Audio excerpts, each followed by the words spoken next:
उपासक सदैव सावधान रहकर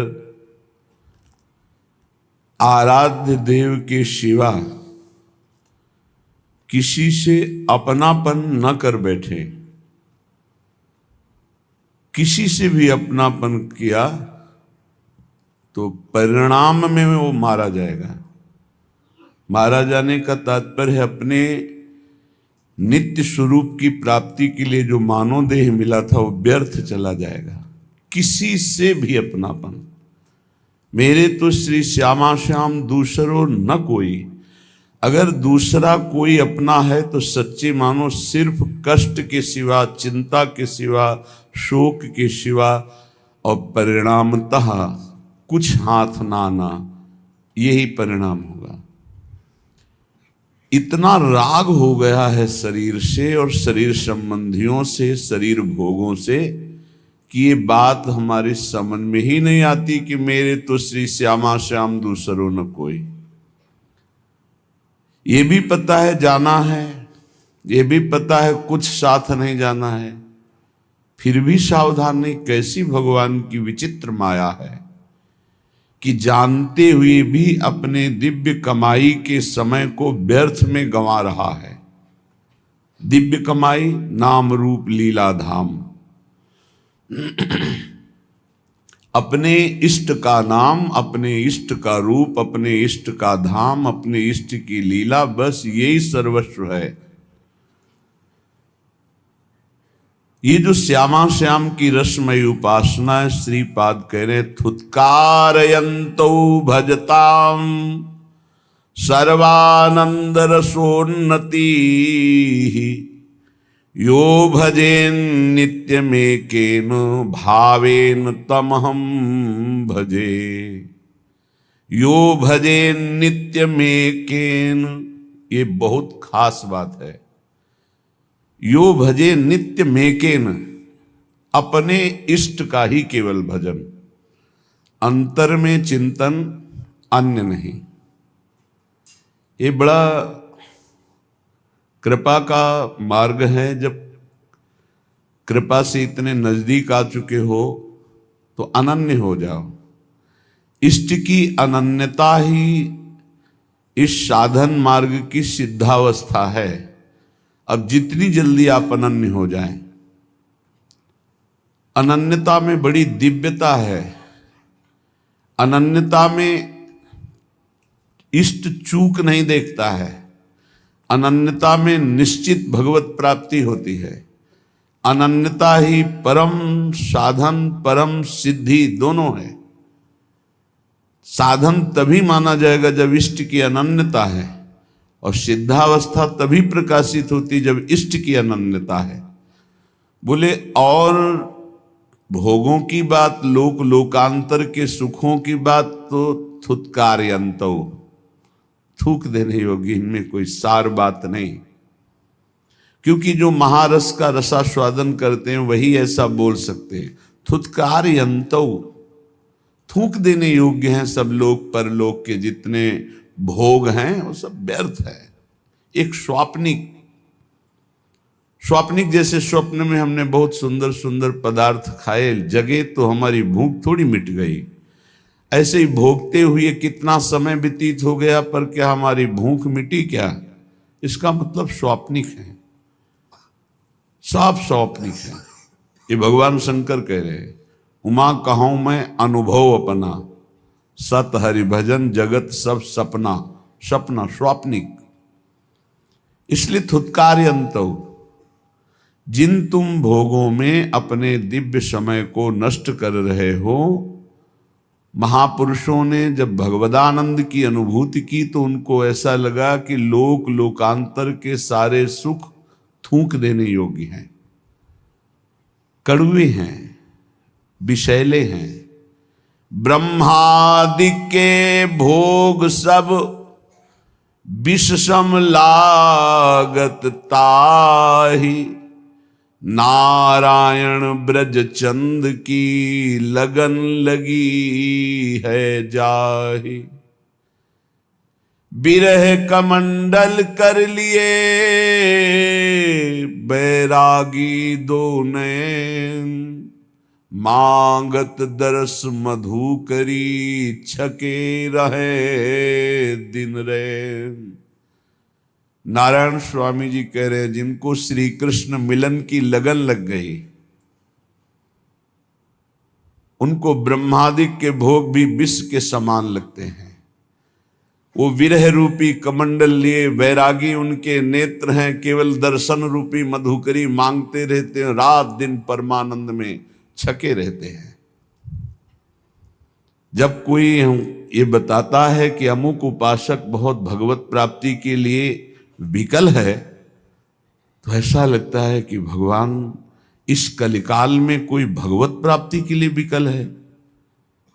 धन्याति धन्य भाग उस साधक के, उपासक के, जिसको ये बात आ गई कि मुझे भगवत प्राप्ति करनी है। कैसे भगवत प्राप्ति? वो विकल है अंदर से। भगवत प्राप्ति की विकलता ये अनेक जन्मों के साधनाओं का फल समझ लो, या गुरु, संत, भगवंत, शास्त्र सबकी एक साथ कृपा समझ लो। भगवत प्राप्ति की चाह हो जाना, जिसके अंदर प्रभु के मिलन की चाह हो जाती, तो मृत्यु लोक के या स्वर्गलोक के सुखों की क्या, ब्रह्मलोक के भोगों को भी वो विष के समान देखता है। तो श्रीपाद करे थुत्कारे अंतो, थूक देने योग्य हैं ये सब भोग। भजताम सर्वानंद रसोन्नति ही, भजनानंदियों की पराकाष्ठा है श्री प्रिया प्रीतम का भजन। भजनों में सबसे सर्वश्रेष्ठ नित्य विहार भजन है। समस्त रसिक महापुरुषों ने स्वीकार किया। श्यामा श्याम का आठों पहर दुलार करते हुए उनके चिंतन में डूबना, सेवा सुख चिंतन में डूबना, इससे बड़ा कोई भजन नहीं है। भजताम सर्वानंद रसोन्नति ही, सर्वानंद प्रदान करने वाला उन्नति, पराकाष्ठा, नित्य नवम नवम महारस महामाधुर्य। कौन? बोले श्री प्रिया प्रीतम का, श्यामा श्याम का।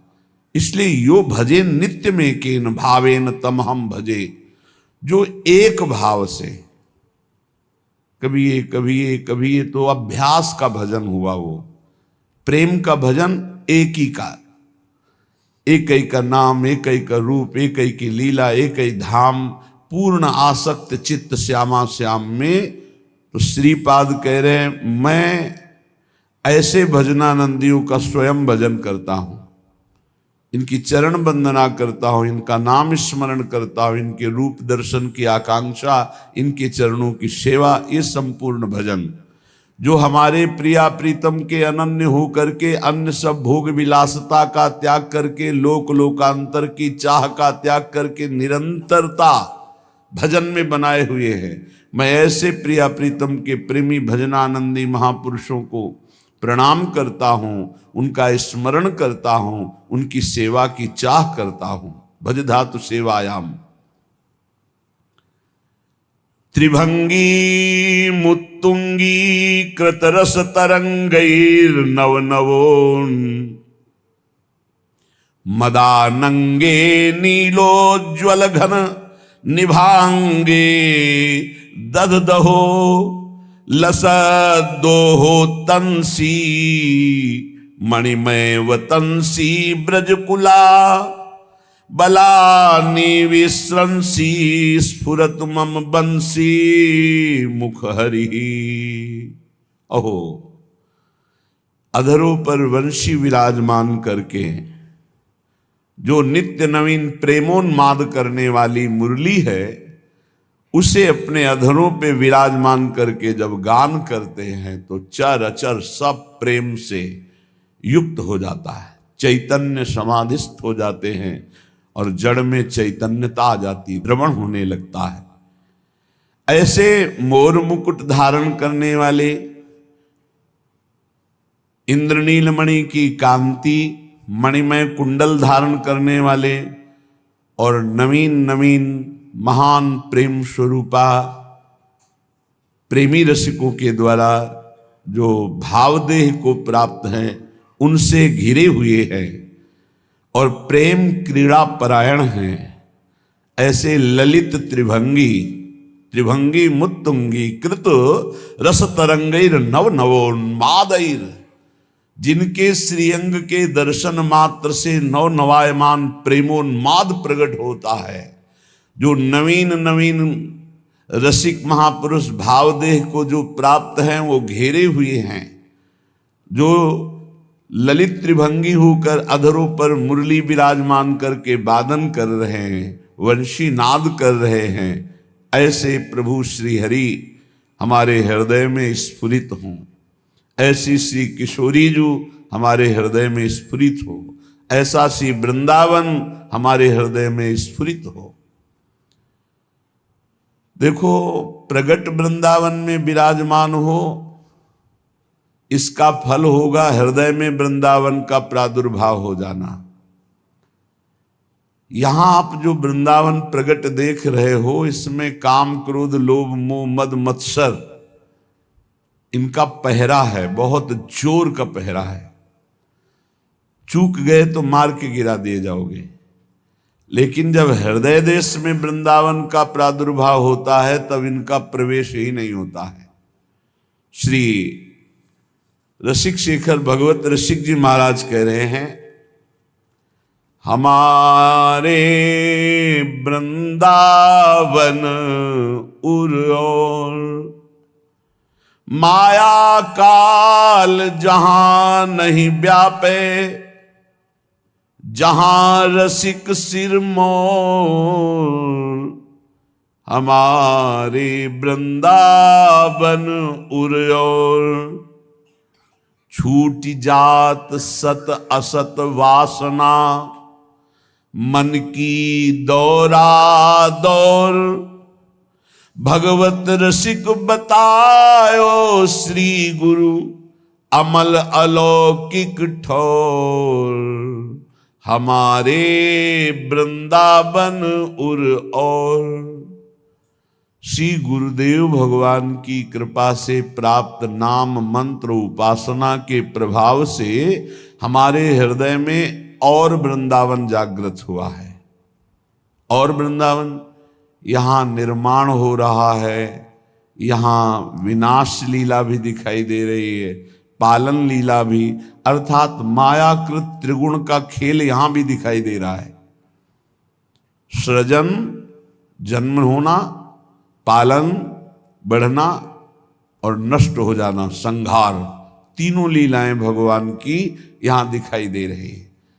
शरीर बढ़ रहे हैं, नष्ट हो रहे हैं, जन्म ले रहे हैं, बढ़ रहे हैं, नष्ट हो रहे हैं, दृश्य बदल रहा है, नष्ट हो रहा है। लेकिन जब गुरु प्रसाद से इसी धाम में उपासना परिपक्व होती तो हृदय में जो वृंदावन जागृत होता है, बोले पहली बात, इस त्रिगुण माया का प्रभाव प्रवेश नहीं करता, जो दिव्य वृंदावन हृदय में प्रकाशित होता है। माया और काल, कालातीत वृंदावन, त्रिगुणातीत वृंदावन, माया काल जहां नहीं व्यापे, त्रिगुण माया का प्रभाव हृदय के वृंदावन में नहीं पड़ेगा, काल का प्रभाव हृदय के वृंदावन में नहीं पड़ेगा।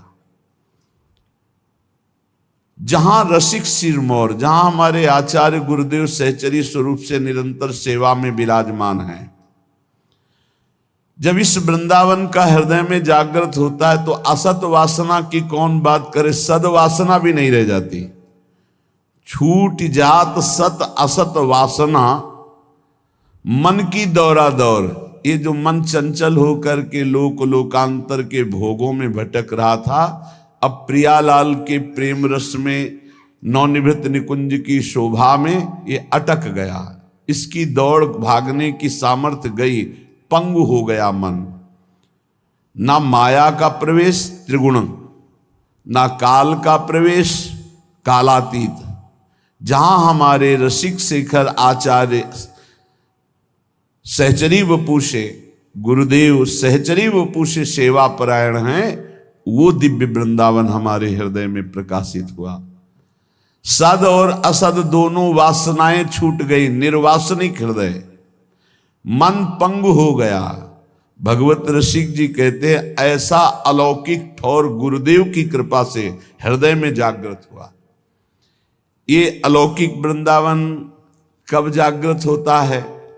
कैसे? उपासक के, जिसको पाई भर परवाह नहीं होती, न लोक की न वेद की, एकमात्र श्यामा श्याम का अनन्य होकर रात दिन भजन में लगा है, सेवा में लगा है, चिंतन में लगा है, जिसके हृदय में नरक स्वर्ग अपवर्ग आस नहीं त्रास है, जहां राखो तहां रहो मानी सुख राशि है, देव दया करि दान न भूलो के लिको, भगवत बलित तमाल बिलो को बेलिको।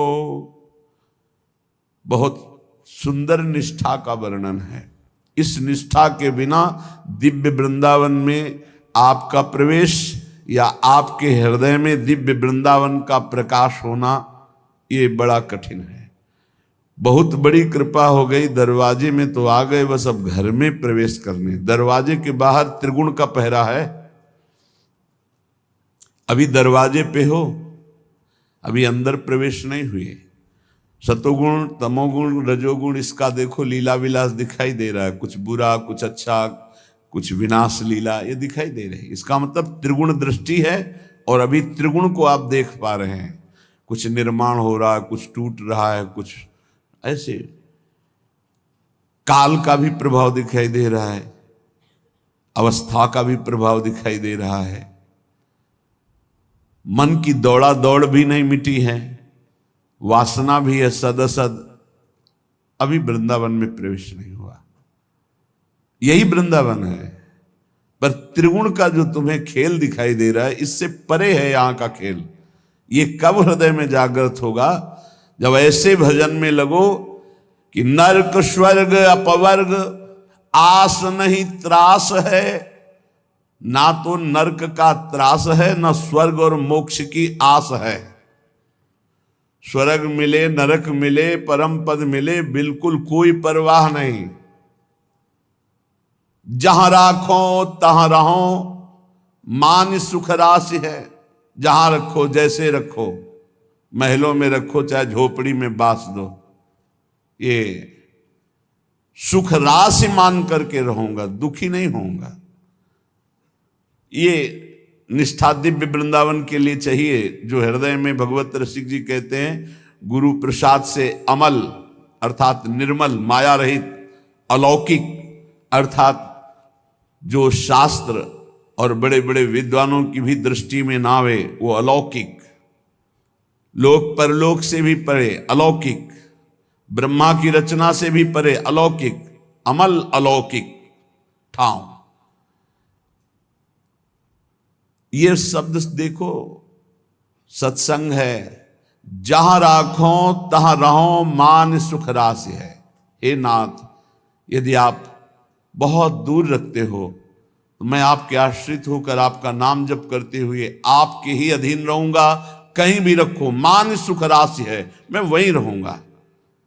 और ऐसा आपने कर दिखाया भगवत रसिक जी अनन्य वृंदावन धाम के।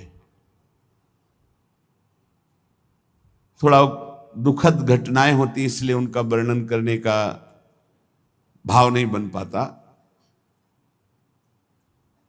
इनकी यही निष्ठा थी कि ब्रज के समस्त जन भगवत स्वरूप हैं, जाति पक्ष नहीं देखना चाहिए। ऐसा गुरुजनों ने, महापुरुषों ने, ऐसा वाणीकार रसिक जनों ने स्थापित किया है। व्यास रसिक तेई बड़े ब्रजते अनत न जाई, वृंदावन के स्वपचलों जूठन मांगे खाही। तो इसी रस सिद्धांत में भरे हुए भगवत रसिक जी ने एक दिन एक ऐसे घर से जिनका धोबी कुल में जन्म हुआ, उस घर से भिक्षा ली कुछ द्वेष करने वाले जन स्वाभाविक होते हैं। महामहिम